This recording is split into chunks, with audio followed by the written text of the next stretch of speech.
The stage is set for a showdown of epic proportions, as Chinese President Xi Jinping launches a scathing critique of the United States, accusing it of wielding its power like a bludgeon to dominate and destabilize the world. In an unprecedented and fiery speech, Xi lambasts U.S. policies as reckless and imperialistic, asserting that America's relentless pursuit of hegemony is pushing the world to the brink of chaos. He pulls no punches, condemning the U.S. for its hypocritical stance on human rights, its economic bullying through tariffs and sanctions, and its blatant attempts to stifle China's technological advancements.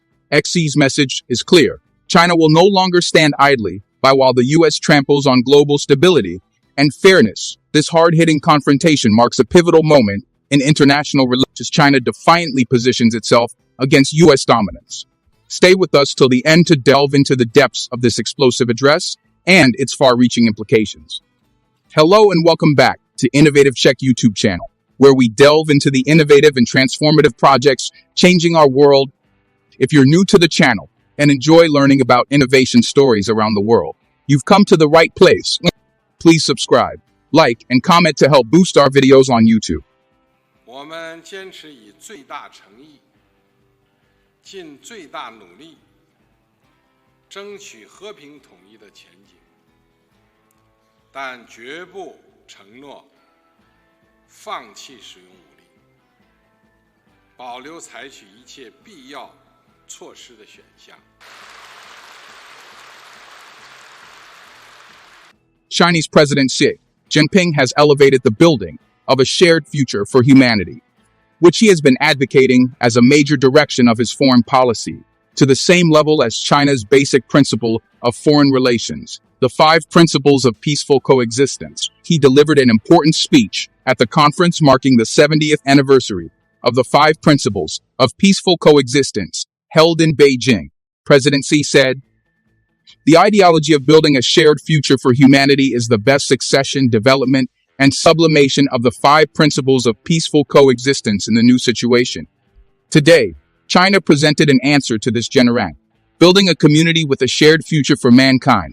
He stated, "The ideology of construction of a shared future for humanity and the 5 principles of peaceful coexistence are interrelated, both rooted in the excellent traditional Chinese culture of getting along well with neighbors, valuing credit and harmony, and cooperating with all countries." He stressed that 70 years ago, in the face of the tragedy of war and the division and confrontation of the Cold War, China presented the groundbreaking 5 principles of peaceful coexistence for peace and sovereignty.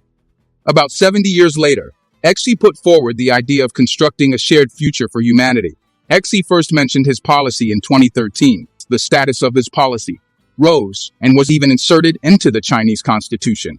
In 2018, it is one of the proactive diplomatic lines to propose a Chinese-style state relationship as the answer to resolving the crisis of global governance that has emerged through the global financial crisis. Xi's mention today is interpreted as an intention to raise the status of Xi's ideology to an absolute level in the diplomatic field. The Chinese Communist Party has put forward keywords such as lasting peace, universal security, common prosperity, openness and inclusiveness, and cleanliness and beauty. It is evaluated to be the root of Chinese political, economic, and cultural expansion attempts, such as China's Belt and Road Initiative Land and Sea Silk Road Project, Confucius Institutes, and China Dream. The 5 principles of peaceful coexistence are diplomatic doctrines put forward by then Chinese Premier Zhou Enlai while preparing for diplomatic relations with India in 1953. It was officially applied in 1954 and became the spiritual basis of the Bandung Conference in Indonesia, which proposed a non-aligned line against the U.S.-Soviet Cold War. In May of the following year, the 5 principles are mutual respect for sovereignty and territorial integrity, mutual non-aggression, non-interference in internal affairs, equality and mutual benefit, and peaceful coexistence. Not only the Chinese authorities, but also the countries collectively referred to as the Third World continue to emphasize these principles. He said global affairs should be handled through consultation and discussions among countries. There is no rule that one country must listen to another just because they are stronger. He added, "We must oppose the formation of various small factions and the pressure to confront other countries due to factional frictions." He also stated, "The strong should not bully the weak, and the rich should not make the poor unable to survive." Adding, "We must respect the different histories, cultural traditions, and development stages of each country, their core interests and major concerns, and the development paths and system models chosen autonomously by the people of each country. Just a quick reminder to hit the like button below. YouTube has been restricting my videos a lot recently because of bots, so your like does help out this video massively in terms of the algorithm in YouTube. He promised to provide 1,005 principles of peaceful coexistence, scholarships, and 100,000 training opportunities over the next 5 years to the global South countries, where China is focusing on strengthening relations. He also said China is expected to import more than $8 trillion worth of imports from developing countries by 2030. Former South Korean Prime Minister Lee Hae-chan, former Brazilian President Dilma Rousseff, former Japanese Prime Minister Hosokawa Morihiro, and other foreign dignitaries were among those who attended the event.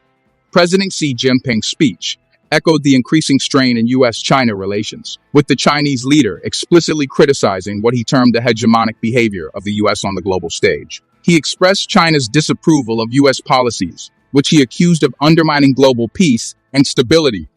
His remarks come at a time when the U.S. has been vocal about China's activities in the South China Sea, human rights issues in Xinjiang, and the political situation in Hong Kong. The tension is further exacerbated by the U.S.'s recent moves to restrict Chinese access to critical technologies, particularly in the semiconductor industry. Xi Jinping pointed out that the U.S. approach to international relations often involves coercion and unilateral decisions that do not consider the interests of other nations. He argued that this method of diplomacy only serves to create divisions and conflicts, rather than fostering a cooperative and harmonious global environment. Xi emphasized that the world needs to move away from zero-sum games, where one country's gain is perceived as another country's loss. Instead, he called for a new model of international relations, based on mutual respect, equality, and win-win cooperation.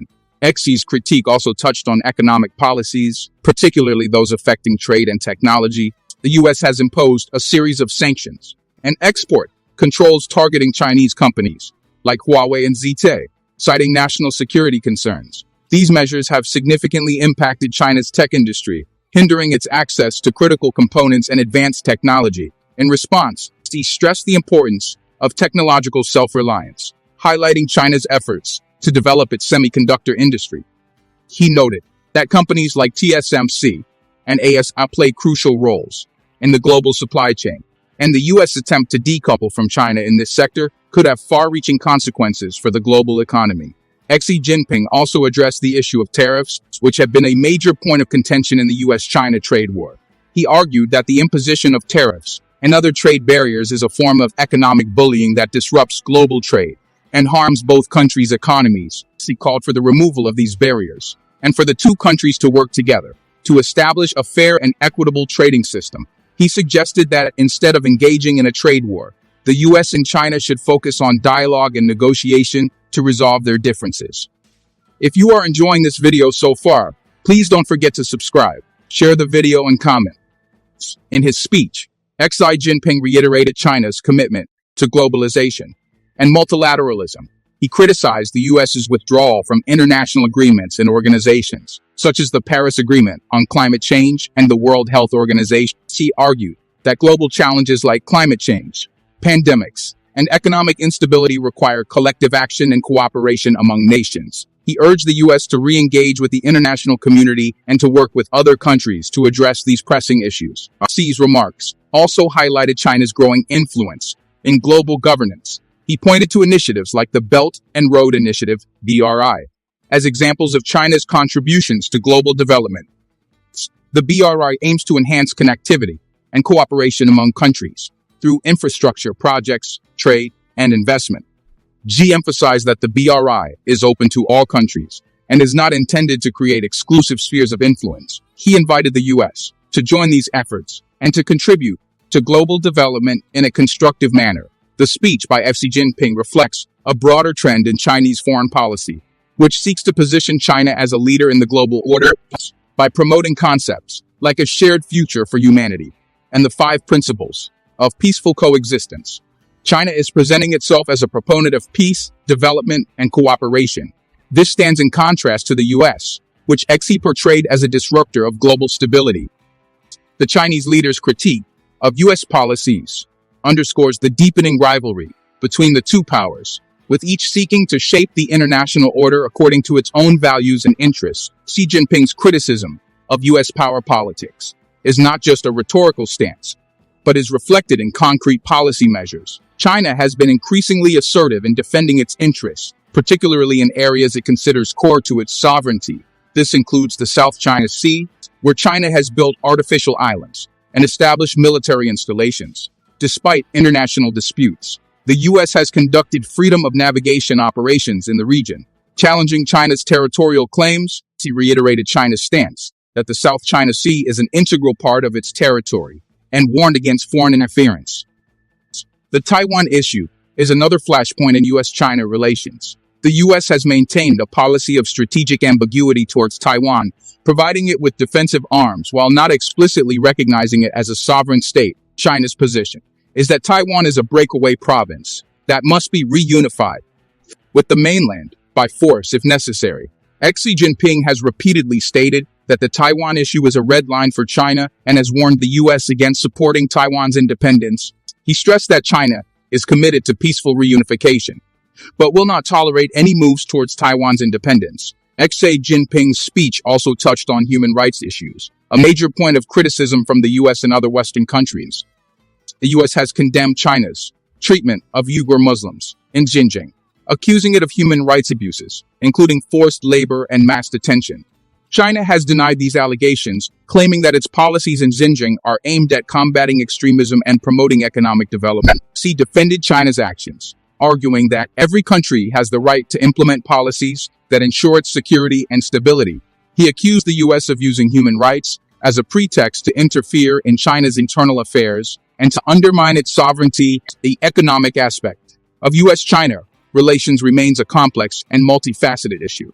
The trade war initiated by the U.S. under the Trump administration resulted in tariffs on billions of dollars worth of goods from both countries. While there have been some efforts to negotiate a resolution, many of these tariffs remain in place, affecting industries and consumers on both sides. Xi Jinping called for the removal of these tariffs and for the two countries to pursue economic cooperation that benefits both nations. He emphasized that China is open for business and welcomes foreign investment, but it will not compromise on its core interests. Thank you for your attention, and I welcome your thoughts and questions on this complex and vital subject. Do you want to watch more videos like this one? If yes, please like and share the video, and subscribe to get exclusive videos about how phenomenally China is developing and growing its influence. Your subscriptions and likes motivate us to generate more content, so please keep supporting us. Check out these videos showing on your screen right now, and I will see you on the other side.